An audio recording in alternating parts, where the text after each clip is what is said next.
이런 거를 오늘 얘기를 해보려고 그래요. 솔직히 지금 서울 아파트 투자 생각 있으세요? 투자 생각? 이제 이런 얘기를 네. 좀 해보려고 합니다. 네.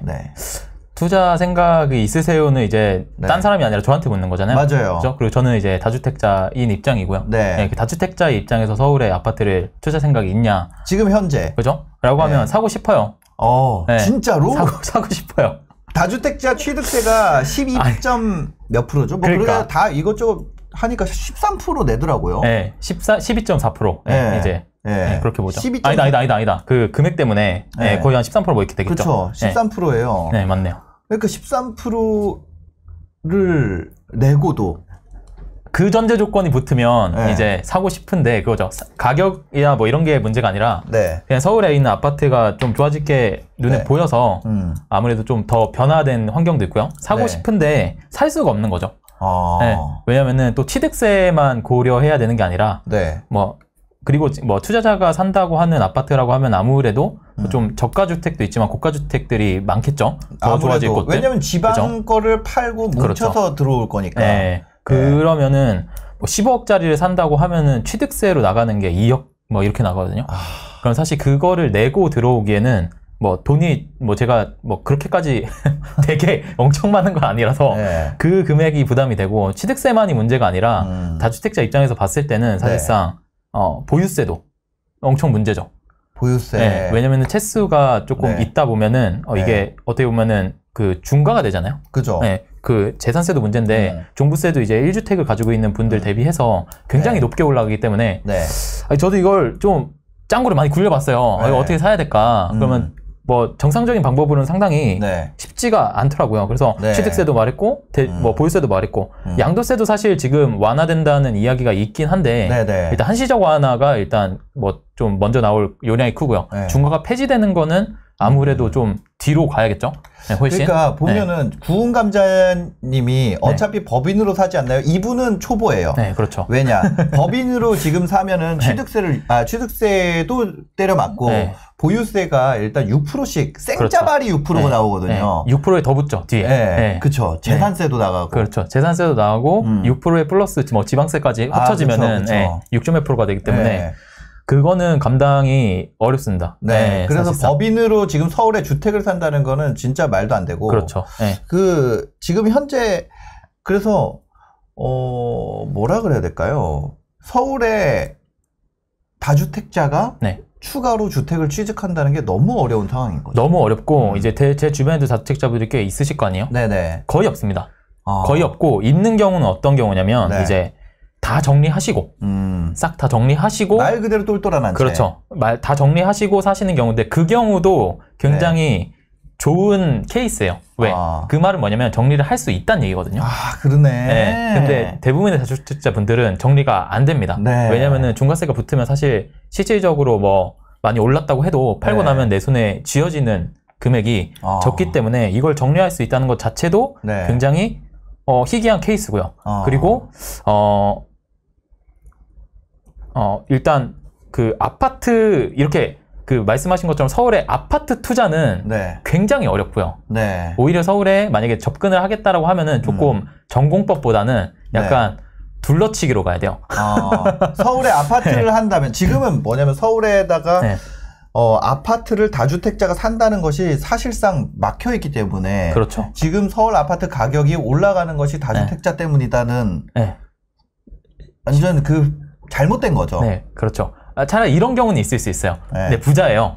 다주택자예요. 근데 이제 뭐 자녀가 있어요. 성인이 된 거죠.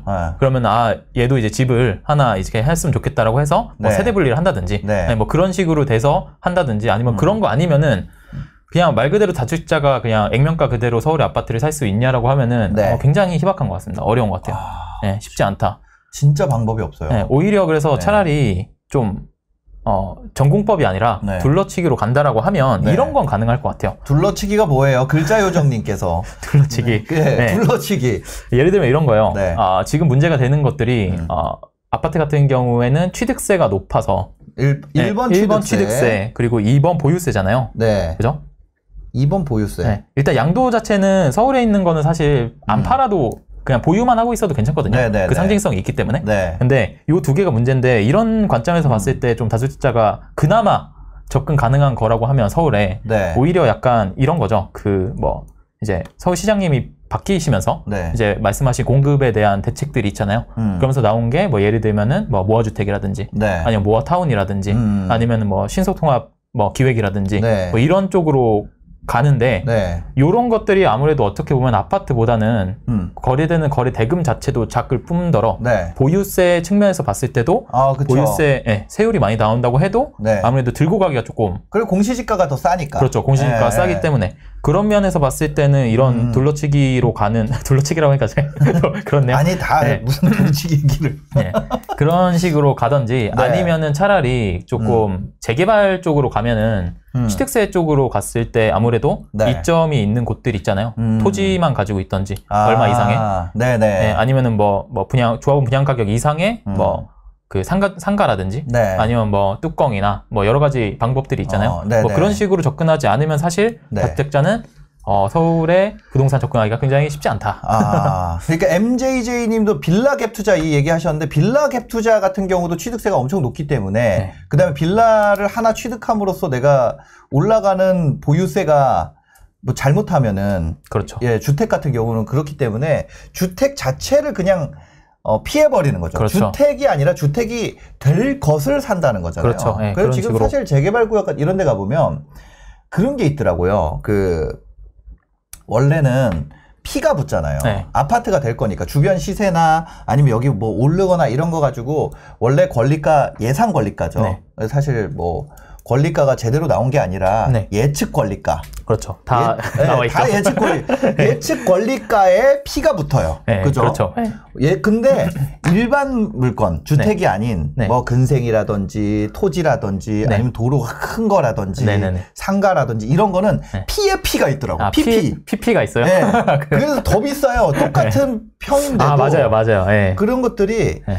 이 PP가 돼 있다. 네.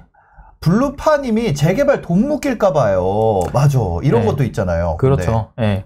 근데 어차피 지금 이렇게 서울에 주택을 산다는 것 자체가 네. 좀 그렇게 돈을 묶어도 이제 뭐 들어간다는 의미로 뭐 접근을 한 거니까 그거는 전제 조건을 빼야 될 것 같아요. 사실. 네. 그렇죠. 네. 그거 말고 다른 거 투자할 게 많이 있으면 해도 되는데. 네.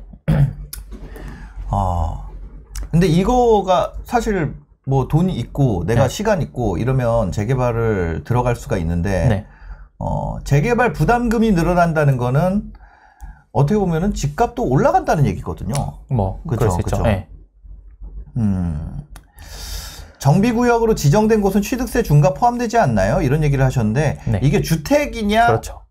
아니면 주택은 당연히 그거 뭐 정비구역 지정과 관계없이 취득세 중과가 되는데 네. 그 주택이 아닌 것들은 그게 아니죠. 그렇죠. 네. 그리고 고점에 넘기려고 네. 뭐 그 얘기 아닌데 진짜 경제님 차단 부탁드립니다. 네. 저분 가짜 경제예요.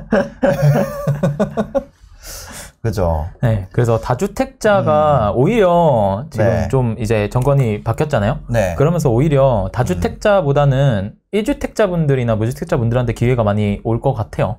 상대적으로. 네. 왜냐면은 네. 1주택자분들이 되게 애매했거든요, 사실. 1주택자가. 네, 1주택자가 되게 애매했던 게 뭐냐면 네. 집을 지금 팔고 새 집으로 이사를 가고 싶은데 네네. 대출이 안 나오고 네. 뭐 살기가 굉장히 어려운 조건들이 붙고 네네. 뭐 전입 조건이라든지 뭐 여러 가지 조건들이 붙다 보니까 사실 옮기기가 굉장히 어려운 경우가 많았거든요. 네네. 특히나 대출 규제 같은 경우에는 내가 지금 살고 있는 집을 팔고 네. 새 집으로 넘어갈 경우에 내가 살고 있는 집 가격보다 낮은 곳으로 가야 되는 경우도 있어요. 네네네. 네, 대출이 안 나오다 보니까. 네. 근데 오히려 차라리 1주택자 이 대출 규제 같은 경우에는 아무래도 이 그 관할이 행정부 수장이 바뀌면은 네. 이제 변경되기가 쉽거든요. 다른 규제들 대비해서. 네네네네. 왜냐면 이게 법으로 우리가 개정을 해야 되는 게 아니기 때문에. 네네. 네, 이런 게 만약에 완화된다는 얘기가 지금도 나오고 있어요. 그렇게 되면 아무래도 1주택자분들이 이사 가기가 네. 조금 편해지지 않을까. 그죠. 네, 그런 생각이 듭니다. 그래서 지금 같은 경우에는 네. 유캔도이님 지방에 계시잖아요. 그렇죠. 지금 현재 지방에 계신데 네. 서울로 진입을 한다고 했을 때 네, 이사를 온다고 했을 때 실거주로. 네, 실거주로. 그러니까 사실 다주택자도 네. 인간이기 때문에 네. 실거주를 해야 됩니다. 네, 어딘가 살아야 돼요. 어딘가 살아야 돼요. 다주택자가 네. 한 군데 살아야 되잖아요. 그렇죠. 그 실거주를 할 때 서울에 들어온단 말이에요. 다주택자가 서울에 들어올 때 네. 어떤 마음인지. 이 참 다주택자의 눈으로 본 서울. 그죠. 제가 이걸 진짜 머리를 많이 굴려봤거든요. 제가 머리가 부족한 걸 수도 있는데 아무리 봐도 제가 취득 못할 것 같습니다. 살 방법이 없다. 네, 왜냐면은 취득세 진짜 너무 비싸요.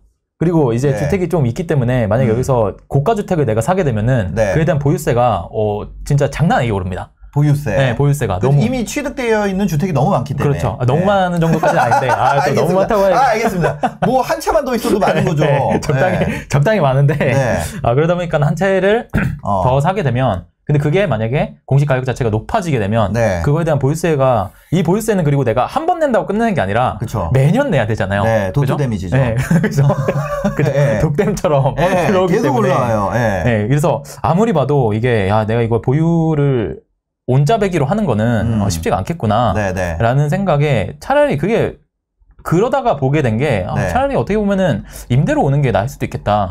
대신에 이제 내가 서울에서 앞으로 살아가야 된다면 집은 마련을 해야 되기 때문에 그러면은 앞으로 이제 아파트가 될 수 있는 거를 사놓고 이제 보유세나 이런 면에서 조금 경감될 수 있는 거를 사놓고 아무래도 임대로 사는 게 낫겠다라는 생각이 들더라고요. 그것뿐만 아니라 그것도 있죠. 이제 저는 이제 회사에 사는 게 아니기 때문에 건물 가지고 있는 자산 금액이 높아지면은 일부 건보료가 올라가죠. 그렇기 때문에 이런 거 다 고려를 했을 때 엄두가 안 나더라고요. 그래서 그러면 만약에 서울에 지금 아직 이사를 안 오셨습니다만 피디님 여기 두인 커피 좀 더 타주세요. 오늘 너무 다주택자 얘기했다니까 목이 타시는지 얼굴이 계속 빨개지는 거 같지? 그죠. 왜냐하면 취득세가 뭐 13%라 그러면 서울 아파트 20억씩 하잖아요. 그렇죠. 그 20억 하면은 2억 얼마, 뭐 2억 6천이잖아요. 2억 3억 막 이렇게 하죠. 2, 3억씩 이제 그게 나간다고 하면. 그죠? 2, 3억씩. 2, 3억이 취득세 나간다고 취득세가 치면. 나간다고 하면.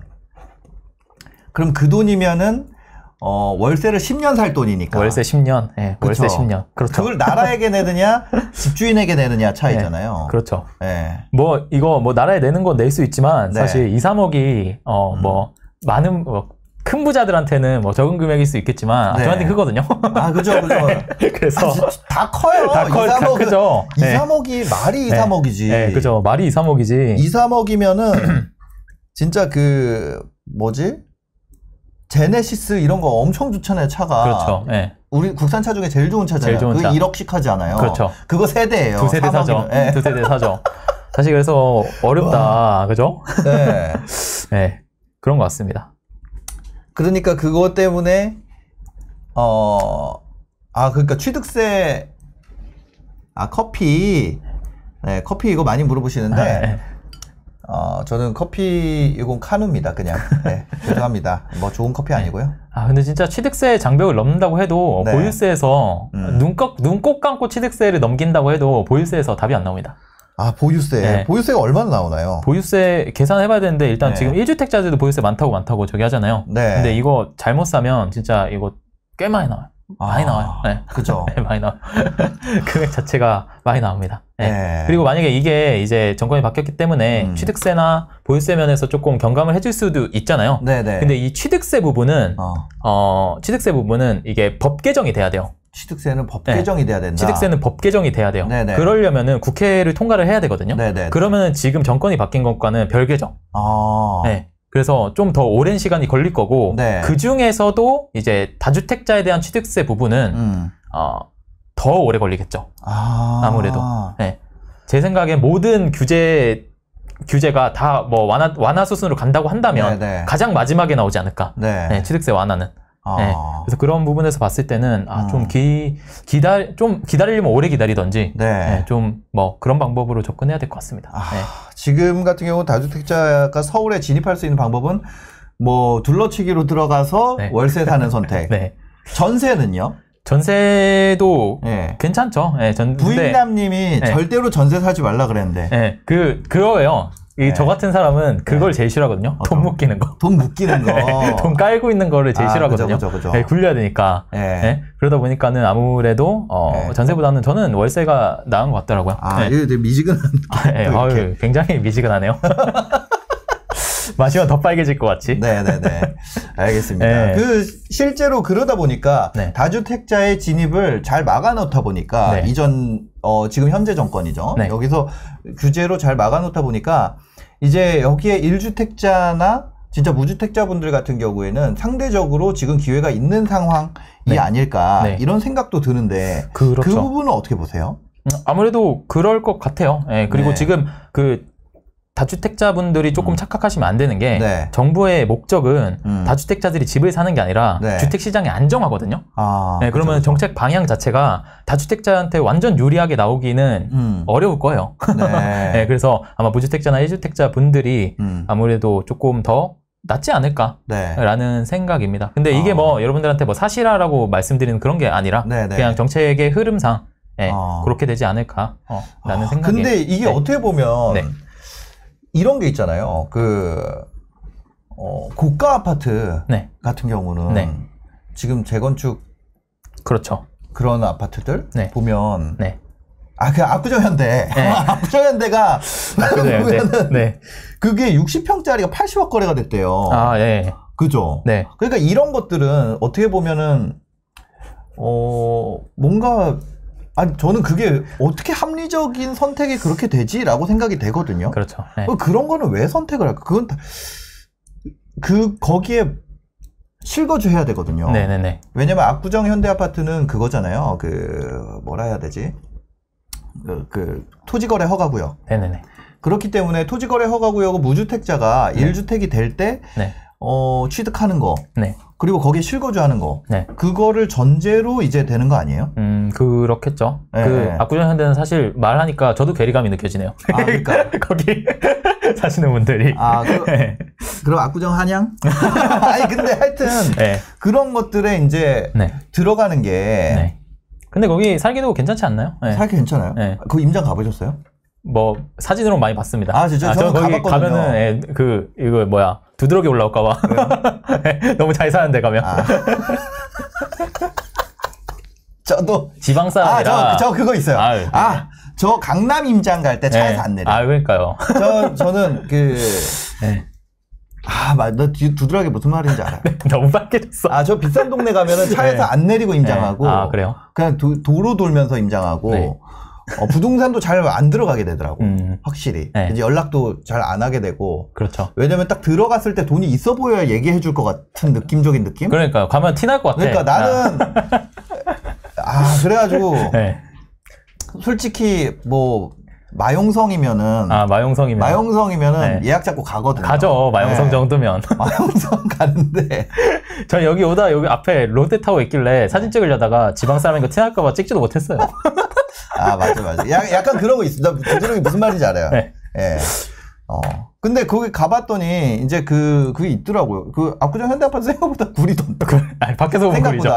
그 안에 싹 다 수리돼 있는 거예요. 싹 다. 그러니까 안에 아무리 수리한다 그래도 사실 아파트를 좋은 데 산다는 거는 커뮤니티 시설이나 이런 것도 있는데. 그렇죠. 무슨 얘기 하다 그랬죠? 무슨 얘기 하다 이렇게 됐지? 무슨 얘기 하다 그랬지? 무튼. 하여튼 그래가지고 그런 거는 어떻게 합리적인 선택이 됐을까요? 그분이. 그거 저도 정확하게 모르겠습니다. 그 부분은 다른 전문가한테 한번 물어보시는 알겠습니다. 게. 그분 그건가? 약간 코인으로 버신 분인가? 그럴 수 있죠. 아무래도. 무주택자면서 60억, 80억이 있는데 현금으로, 땡현금으로 80억이 있어야 되잖아요. 그런 거 볼 때마다 세상에 참 부자 많구나. 그런 생각 많이 듭니다. 맞습니다. 하여튼 그거 그 얘기는 중요한 게 아니었습니다. 어차피 그건 남의 얘기죠. 그분을 왜 걱정해? 그걸 왜 걱정해? 그분을. 우리 걱정해야지. 그러니까. 그분을 왜 걱정했지? 죄송해요. 축하드립니다. 축하드립니다. 등기 축하드립니다. 넘어가도록 하겠습니다. 자, 현타 오네. 왜요? 그렇죠. 그럼 지금 같은 경우는 1주택자가 는 아직 안 풀렸고 어쨌거나 네, 네네. 1주택자 갈아타기도 지금 어려운 상황이잖아요. 그렇죠. 현재 네. 상황으로 그렇죠. 네, 1주택자 어려운 상황이고 무주택자들만 지금 움직일 수 있는 상황인데 무주택자 그렇죠. 이제 거의 지금까지 무주택자이신 분들은 그 약간 신념적 무주택자이시기 때문에 지금 상황에서 아니면은 다른 뭔가 이유가 있을 수 주식이라든지 뭐 아니면 뭐 다른 것들 네. 돈을 벌 수 있는 재테크의 다른 곳에다 투자를 하고 있기 때문에 안 하시거나 네. 말 그대로 우리 그 부동산 투자하시는 분들이 전세로 깔고 앉아 있는 돈이 제일 아깝다라고 네. 생각하는 것처럼 네네. 집에다 깔고 앉아 있는 돈이 제일 아깝다 생각하시는 분들 네.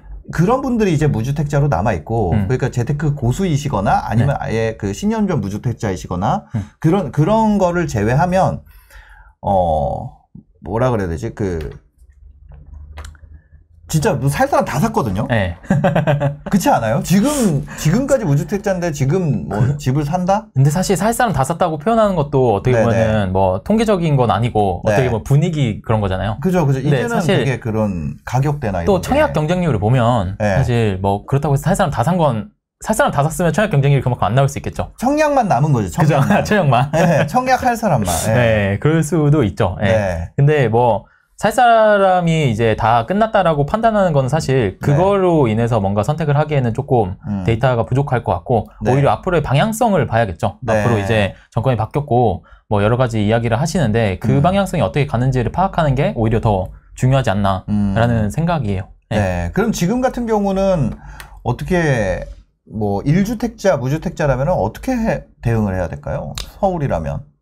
근데 그것도 사실 금액별로 좀 다르다 보니까 오히려 약간 지금 대선이 끝나고 나서 이제 당선인이 나왔다고 해서 바로바로 바뀌는 게 아니라 그 얘기를 조금 한번 들려보고 싶거든요. 지금 윤석열 후보가 이제 당선이 되셨으니까 윤석열 후보가 정책적으로 말씀하셨던 부분에 대해서 이제 하나씩 이행을 해가실 거 아니에요. 100% 하진 않겠지만 근데 사실 거기서도 여러분들이 조금 분리해서 봐야 되는 게 지금 이거는 제가 뭐 당선되기 전에도 말씀을 드렸었는데, 그 정책들 중에서 좀 빠르게 실현될 수 있는 게 있고, 시간이 걸리는 것들이 있어요.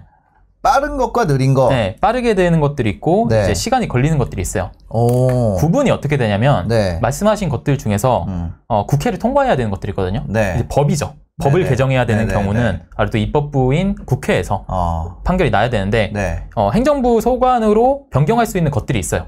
그런 것들은 아무래도 빨리 진행이 될 수 있겠죠. 그래서 그런 부분을 구분을 하셔야 되고 또 아무래도 조금 더 플러스 되는 거는 지금 뭐 좀 이따가 지방선거가 있지만 서울시장이 오세훈 시장이고 대통령 당선인이 이제 윤석열 당선인이기 때문에 둘이 조금 아무래도 마음이 좀 더 맞겠죠. 그러다 보면 아무래도 둘이 긴밀하게 연락을 하셔서 진행되는 것들이 있을 거란 말이에요. 그런 부분이 정책에서 조금 어떤 것이 있는지를 살펴보는 게 좀 도움이 많이 될 것 같거든요. 알겠습니다. 오늘 그래서 전반전은 다주택자의 심경 고백이었고요. 후반전은 아니 진사인당님 얘기도 해준다 그랬는데 내 얘기마다 끝난 거 같네. 함정카드에 걸려버린 것 같은 느낌인데. 저도 얘기 드릴게요. 저는 사실 뭐냐면 지금 마포에 있다가 잠실로 사무실 이사를 했어요. 네네. 제 얘기도 할게요. 네, 할게요. 예.